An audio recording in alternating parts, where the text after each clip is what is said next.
Hello friends. अगर किसी सामान्य व्यक्ति के बैंक खाते में मान लीजिए अचानक 20 लाख रुपए आ जाएं, तो वह व्यक्ति क्या करेगा? तो फ्रेंड्स, जो भी सामान्य व्यक्ति हैं जिन्हें विधि का ज्ञान नहीं है या जो बहुत ज़्यादा पढ़े लिखे नहीं हैं, तो वह व्यक्ति पहले तो उनकी खुशी का ठिकाना नहीं रहेगा कि 20 लाख रुपए आ गए खाते में। सेकंड ये है कि वो ताना बाना बुनना शुरू करेंगे कि उस पैसे को खर्च कैसे करें और क्या किया जाए, और धीरे धीरे हो सकता है खर्च करना भी शुरू कर दें अगर बैंक कोई ऑब्जेक्शन नहीं लगा रहा है, अकाउंट पे होल्ड नहीं कर रहा है तो। लेकिन पैसे आ गए, पैसे आपने खर्च करना शुरू कर दिया, चलिए ठीक है। अब 2 दिन बाद पता चल रहा है, जब आपने से उसमें से कुछ रकम निकाल ली, या 10 दिन बाद पता चल रहा है कि बैंक ने आपको सूचना भेजी कि आपने जो पैसा निकाल लिया है वो गलती से आपके खाते में आ गए थे, किसी अन्य खाते में ट्रांजैक्शन होना था और गलती से आपके खाते में ट्रांजैक्शन हो गया। तो उस सिचुएशन में भाई, या तो आप पैसे बैंक में जो भी आपने अकाउंट से विड्रॉ किए थे पैसे आप वापस कीजिए, अदरवाइज बैंक लीगल प्रोसेस शुरू कर देगा। और इससे भी बड़ी बात मैं आपको बताता हूँ, ये तो हो गया एक सामान्य मैटर कि बैंक लीगल प्रोसेस शुरू करेगा। लीगल प्रोसेस में ये है कि पहले तो आपको नोटिस देगा कि आप पैसे जमा कर दीजिए। अगर उसके बाद भी आप पैसे जमा नहीं करते हैं तो बैंक का जो भी मान लीजिए मैनेजर होगा, असिस्टेंट मैनेजर होगा, फिर वो हो सकता है उस सिचुएशन में आपके ऊपर एफआईआर दर्ज करवा दे। और एफआईआर दर्ज करवाने के बाद पुलिस आपको अरेस्ट कर सकती है, आपको जेल भी जाना पड़ सकता है। आपकी बेल इस सिचुएशन में हो सकती है, इस कंडीशन में हो सकती है कि आपने जो भी पैसा खर्च किया है वो पैसा पहले आप बैंक में जमा कीजिए और उसके बाद फिर आपको बेल दी जाए। ट्रायल तो बात की बात है, ट्रायल चलता रहेगा आपका। ये सिचुएशन भी कभी कभी कोर्टें लगा देती हैं।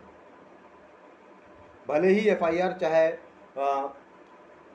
Dishonest misappropriation of property section 403 या क्रिमिनल ब्रीच ऑफ ट्रस्ट 406 और साथ साथ 420 में दर्ज हो, जो कि आईपीसी के सेक्शन है, लेकिन फिर भी हो सकता है कि आपको बेल कंडीशनल मिले। और आप ये सोच रहे हैं कि वो पैसे आप वापस नहीं करेंगे, तो ऐसा भी संभव नहीं है। वो पैसे आपसे, अगर आपके कहीं ना कहीं मतलब आपका वो पैसा नहीं था, तो आपको वो पैसा वापस ही करना पड़ेगा। बैंक लीगल प्रोसीजर से, चाहे वो लैंड रेवेन्यू की तरह आपसे पैसा वसूला जा सकता है और वसूला जाएगा। आप ये मत सोचिए कि अगर पैसा आपके खाते में आ गया तो वो पैसा आपका हो गया और आप जैसे चाहें वैसे खर्च कर लें।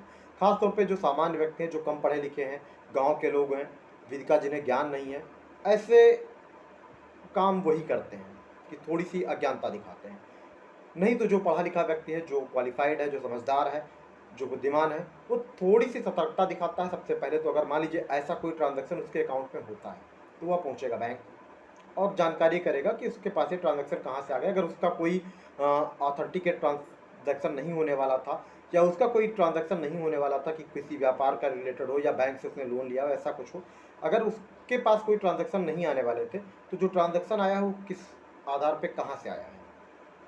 तो अगर मान लीजिए कि गलत ट्रांजैक्शन कहीं से हो गया है कि किसी और के खाते में पैसा ट्रांसफ़र करना हो और गलती से आपके खाते में ट्रांसफ़र हो गया है, तो उस सिचुएशन में बैंक हो सकता है आपसे कंसेंट लेके और पैसा वापस कर दे। या फ्रेंड्स, कभी कभी तो ये पैसा किसी आपराधिक व्यक्ति के द्वारा भी लोगों के खाते में ट्रांसफ़र किया जा सकता है। बहुत से ऐसे आतंकवादी संगठन हैं जो लोगों के खाते में पैसे ट्रांसफ़र कर सकते हैं। और अगर उस सिचुएशन में आपने वो पैसा खर्च कर दिया तो हो सकता है कि आपको फिर भविष्य में बहुत बड़ी कठिनाइयों का सामना करना पड़े। या किसी मान लीजिए कर चोरी के आरोप में कोई व्यक्ति ऐसा रहा हो जिसने आपके खाते में पैसा ट्रांसफ़र कर दिया हो, तो इस सिचुएशन में ईडी जैसी संस्थाएं, इन्फोर्समेंट डायरेक्टरेट जैसी संस्थाओं से आपको नोटिस मिल सकती है और उस सिचुएशन में आप बहुत बुरी तरीके से फंस सकते हैं।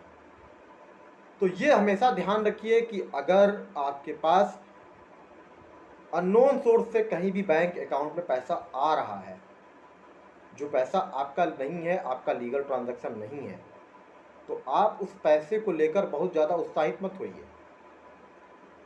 आप उसकी जानकारी तुरंत बैंक को दें कि ये पैसा कहाँ से आया है। एक रिटर्न में एप्लीकेशन दें बैंक में, एक कॉपी उसकी अपने पास रखें और अगर बैंक मान लीजिए सोर्स ज्ञात करने में थोड़ा सा हो सकता है, कभी कभार बैंकों के सामने मुश्किल होती है कि कभी कभार सोर्सेज नहीं पता चल पा रहे हों, तो उस सिचुएशन में आप चाहें तो पुलिस स्टेशन में भी एक शिकायत आप अपनी दर्ज करा सकते हैं। खासतौर पे अगर ट्रांजैक्शन किसी बड़ी राशि का हो कि 10 लाख, 20 लाख, 1 करोड़, 2 करोड़ का हो।